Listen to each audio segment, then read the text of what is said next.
Takže čau lidi, tady mě vidíte asi poprvé, jmenuji se Dorban LP.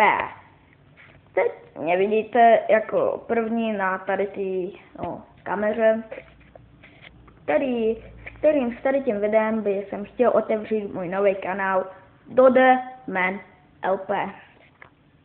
Na tady tom kanálu budou hodně často videa, hry a tak podobně. Ještě k tomu bych vás chtěl poprosit, abyste odebírali mýho kámoše Franklin, jmenuje se tam Franklin Cool. Promiňte za tady tu menší chybičku. Jmenuje se tam Franklin Cool, natáčí hry, nějaký speciály, parkour mapy z GTAčka 5 a tak dále. Už jsem vám říkal, že ho prosím odebírejte, dávejte mu lajky a pište mu do komentářů, že s čím se má zlepšit. A to bych vás raději poprosil, jestli byste to psali i mně, dávali lajky a odebírali. Takže jdeme k tomu hlavnímu. Tady je to takový menší vlog, nevím jak se to teď jmenuje, co je to? Jo, všechno mě. Takže, počkejte, mám asi druhý telefon. Takže, jak se jmenuji? Jmenuji se Dominik Dark. Kde bydlíš? Bydlím ve Větřní, Šumavská 132.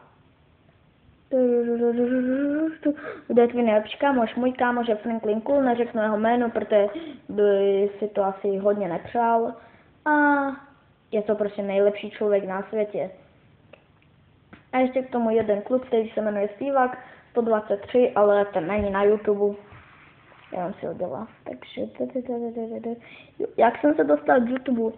Před tady tím kanálem jsem měl ještě jeden kanál, který se jmenoval Drownergy Games. Měl jsem tam 10 odebíratelů, jenže někdo se mi dostal na můj kanál a vymazal mi všechno videa. Takže jdem k tomu hlavnímu. Jak jsem začal natáčet, takže první jsem viděl Goga, jak natáčí. Hrozně se mi to líbilo, pak MC Citron, Man the Gamer, Jirka Král a tak dále, Ati Exploited, prostě miliarda PewDiePie, miliarda takovýchhle youtuberů. A pak jsem si řekl, že budu natáčet, ale ne, prostě mi to nešlo natáčet. Tak jsem šel jednou na narozeniny k Franklinovi a on mi řekl, že proč nechci natáčet.